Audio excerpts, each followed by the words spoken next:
Hey,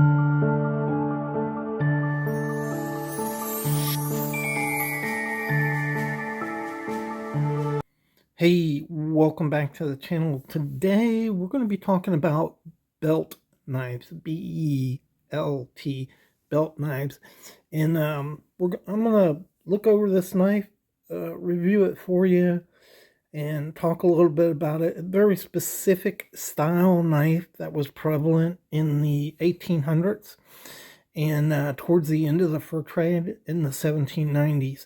But also a larger discussion on this idea of a belt knife. What is that, and what does it mean today to us?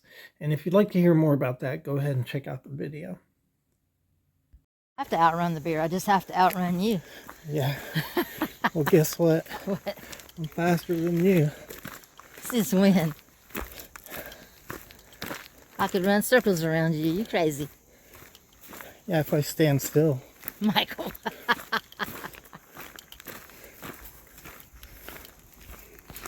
Yeah, I know who's going to get eaten by the bear. It's You. not going to be me. Do you have a knife on you? I don't. Do you have a gun on you? No. Well, I've got both, so guess who's getting eaten by the bear? Hey, welcome back to the Fortified Castle. Hi to all my viewers. Today we're going to be talking about this really cool knife, a little piece of history here.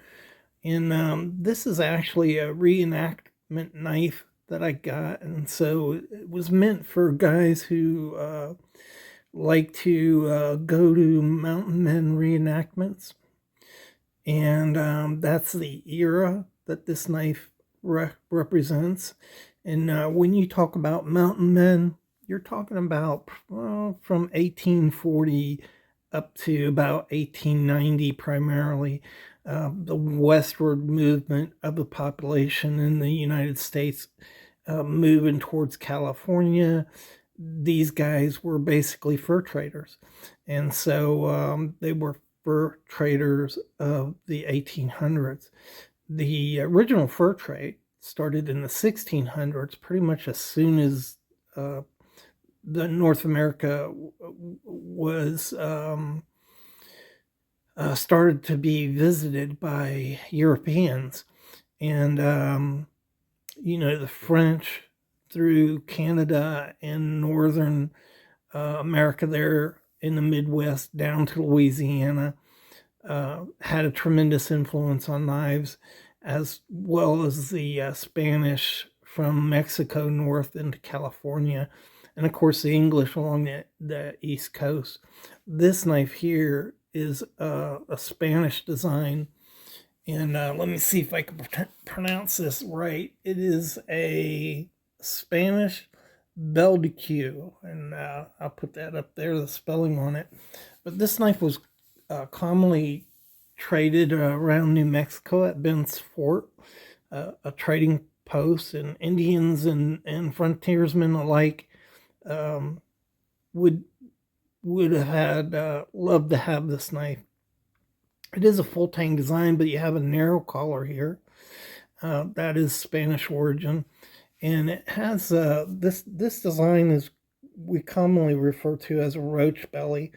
It's actually a little less than, I think roach bellies actually have a little more curve here. It might have come down like this and up, but that's basically the design of this knife. And overall, it's 9.5 inches with a 5.25 inch blade, and the handle's kind of short. So depending on what you call the handle, this portion right here is 3.75 inches, and it has a bird head pommel on it that comfortably holds your hand.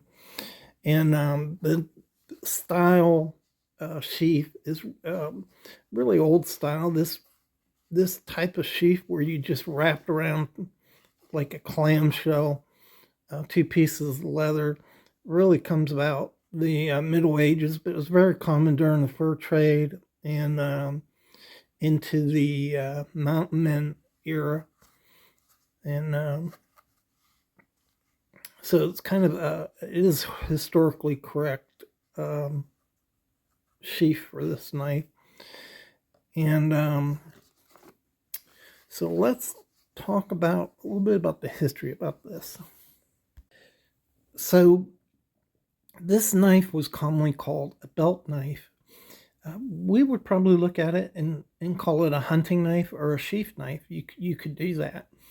At certain periods of times, you might even be able to call it a ranch knife. And so different names for the same kind of knife, but why belt knife in the 1800s? It seems like why not a hunting knife? Why not a sheath knife? And so I think the primary reason for that was this knife right here, the Bowie knife. And the Bowie knife, I think most often was not carried on the side of a person. If you've ever carried one of these things, these big, huge Bowie knives, it's very uncomfortable to work in them or carry them. They also, you catch on all kinds of brush as you're walking through the bush. So they're not even comfortable to just carry in the bush. They catch on a lot of things. And I think actually that mountain men most often carried those things on a saddle, in a saddle bag, or in a bedroll. And there are a lot of pictures of frontiersmen and mountain men, cowboys, with these stuck in their belts. But I think they probably did that when they went into town. When you're near a populated area where confrontation may have been a greater risk, they may have just stuck that in their belt to have it handy. But actually, out riding the prairie, riding on a horse through the mountains, they probably didn't have those things on them. That's my belief, because I've carried them and they're just really uncomfortable to carry all the time.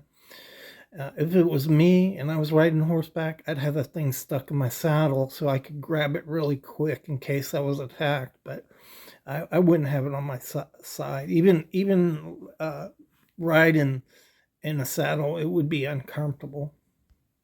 So I think this was called a belt knife to distinguish it from larger knives that might have been carried in on your person. And of course, there's a lot of different kind of these knives. This is a Spanish version. The Anglo-Saxon versions were like this knife right here, a Bowie type of design with a straight handle.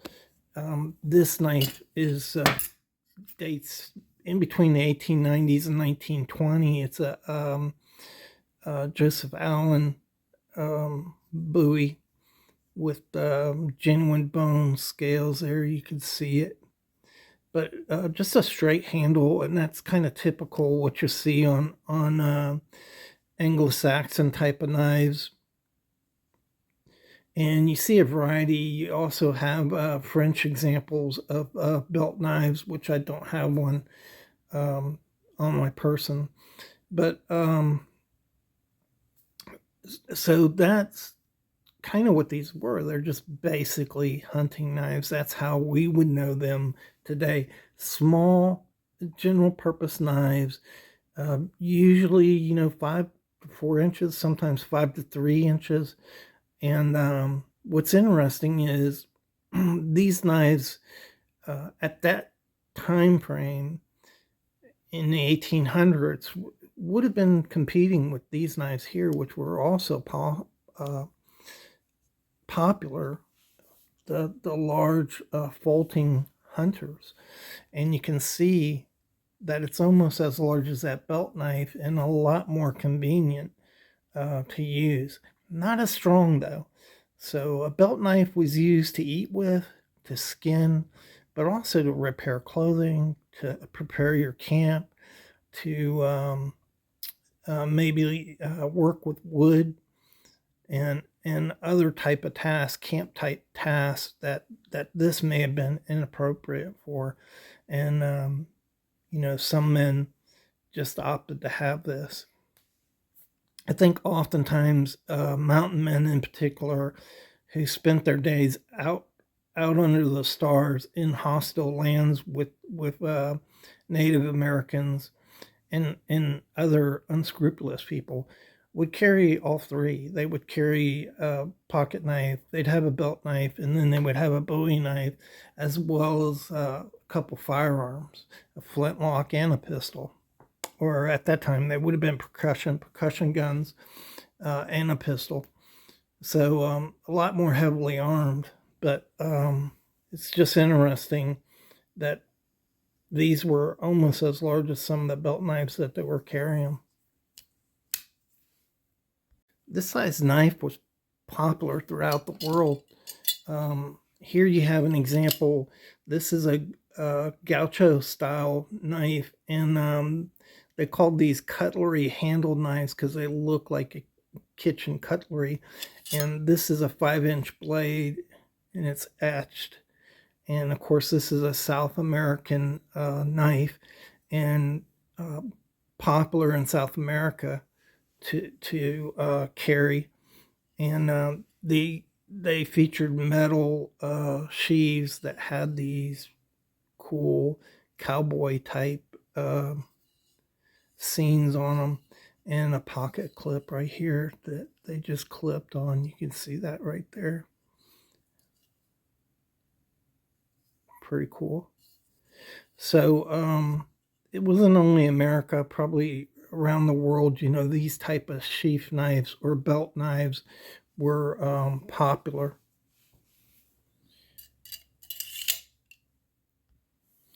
These style knives were part of the transition away from the Bowie and into the American hunting knife. This is a German version right here, a little hunting knife, 4-inch blade that became popular in America. And I think, in between 4 and 6 inches was the most popular hunting knives in America. And that continued on, in through the latter part of the 20th century. Here's a Browning, same thing, just a small sheath knife. I think that's around 4-inch blade there. Let's measure it real quick. Yeah, it's almost 5 inches. It's 4 and 7-inch blade, really hefty, skinning type of knife. From the 80s, 90s.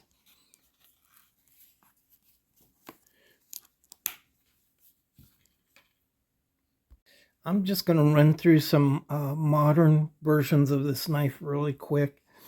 And here's a smaller Schrade. And today I think we would even call these things EDC knives. Small fixed blade knives that are kind of handy to use. Here's a couple Bark Rivers. Of course, this is a hunting knife, a skinning hunting knife. But really it's an all-around use knife from Bark River. You can see it's all, a comparable size. And so the belt knife has really turned in, I think, into the EDC knife. Now this one is a little bigger and more of a hunting style knife right there. Here's one from Benchmade, the Saddle Creek. I think that's what that's called. Saddle Creek Skinner. Same idea though. Little knife used for camp purposes, skinning.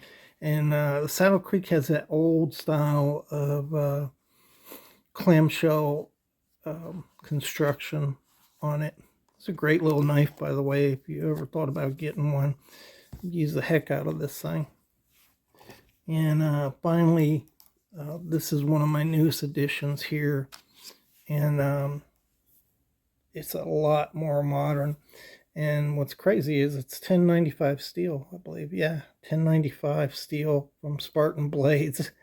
And, it's one of the newest, most modern ones with Kydex. And it still has 1095 steel in it.